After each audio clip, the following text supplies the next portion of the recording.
Bonjour à toi, je suis Nathalie Mougel et si tu es lycéen, je t'accompagne pour mieux réussir et mieux vivre tes 3 années de lycée et obtenir à la fin l'orientation que tu souhaites et qui est la bonne pour toi.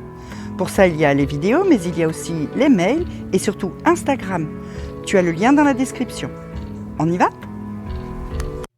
Alors, une question qui est d'actualité, comment avoir durablement de l'énergie ?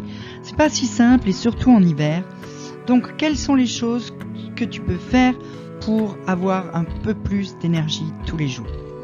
La première chose que tu peux faire, c'est prendre soin de ton sommeil.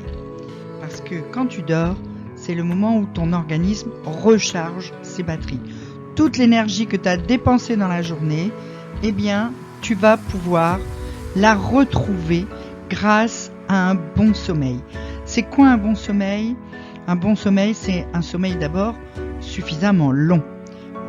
Tu as besoin, on a tous besoin de 7 à 9 heures de sommeil par nuit. Et je dis de sommeil, pas 7 heures dans ton lit. Non, 7 heures de sommeil, c'est-à-dire 7 heures où tu dors. En comptant qu'il y a des fois tu te réveilles, que tu t'endors pas tout de suite, etc. Donc ça, c'est très très important. Et on verra aussi que dans une vidéo prochaine, qu'il y a plein de choses que tu peux faire pour améliorer la qualité de ton sommeil. Deuxième chose, veille à ton alimentation. Dormir, tu recharges. Manger, tu te donnes du carburant. C'est ce qui permet à ton corps et à ton esprit de fonctionner, ce que tu manges. C'est les calories, les oligo-éléments, les vitamines, etc. que tu ingères en mangeant qui vont permettre à ton organisme de fonctionner, d'avoir l'énergie nécessaire pour faire tout ce que tu as à faire dans une journée. Ça marche pour les muscles, mais ça marche aussi pour le cerveau. Parce que ton alimentation va aussi jouer un rôle sur la façon dont fonctionne ton cerveau et donc tu es performant intellectuellement. On fera aussi une vidéo spécifique à l'alimentation. Troisième conseil pour avoir plus d'énergie. Essaye au moins une fois, mais même plus, la méditation. À quoi ça sert de méditer ? Méditer, ça sert à vider ton esprit de toutes les choses qui se sont mises dedans pendant ta journée et que tu n'as pas besoin de garder. Dans ta journée, tu as des dizaines de milliers de pensées, elles ne sont pas toutes bonnes. Tu as des moments de stress, tu as des moments où tu fais rentrer dans ton cerveau des choses qui ne sont pas absolument nécessaires quand tu regardes des bêtises qui te détendent peut-être, mais qui malgré tout n'ont pas besoin de rester dans ton cerveau, sur ton téléphone ou ta tablette, etc. Méditer, c'est faire un reset. Méditer, c'est remettre ton cerveau à zéro et te retrouver à nouveau avec un esprit frais, dispo, capable de se concentrer, capable de continuer à travailler. Il n'y a pas besoin de méditer très longtemps. Il suffit de méditer 5 minutes, 10 minutes.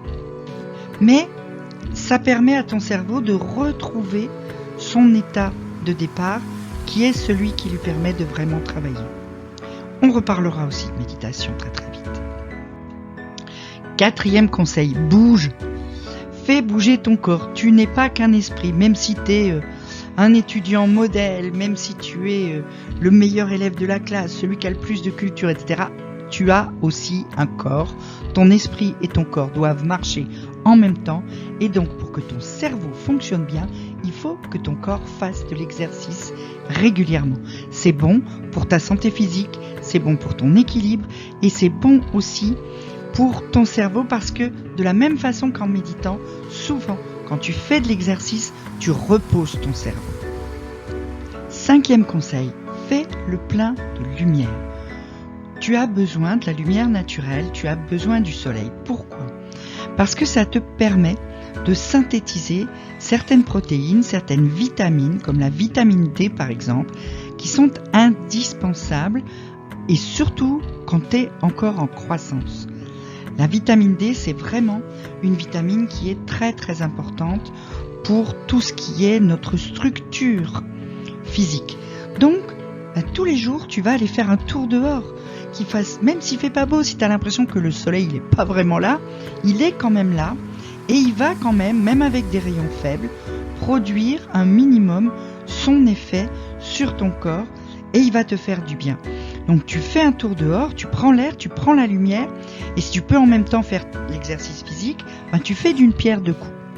Si vraiment tu peux pas sortir, il existe des lampes qui reconstituent la lumière naturelle, la lumière du soleil et qui permettent d'avoir un minimum des effets de la lumière naturelle. Elles permettent aussi, comme le soleil d'ailleurs, d'éviter la dépression, etc. Donc ça peut être une bonne idée si tu vis par exemple dans un pays où il n'y a pas beaucoup de lumière, et ça te permet de compenser un peu la lumière qui te manque, même si tu vas dehors et parce que le soleil est très faible. Donc si tu as une question sur tout ça, tu peux me la poser en commentaire. Si tu veux vraiment réussir au lycée, tu cliques sur le lien dans la description. Tu pourras t'abonner au mail Réussir demain au lycée. Tu pourras télécharger le fichier 10 conseils pour réussir au lycée. Tu peux aussi me suivre sur Insta. Je donne plein de tips. Et en attendant, pouce bleu, abonnement, petite cloche. À très vite.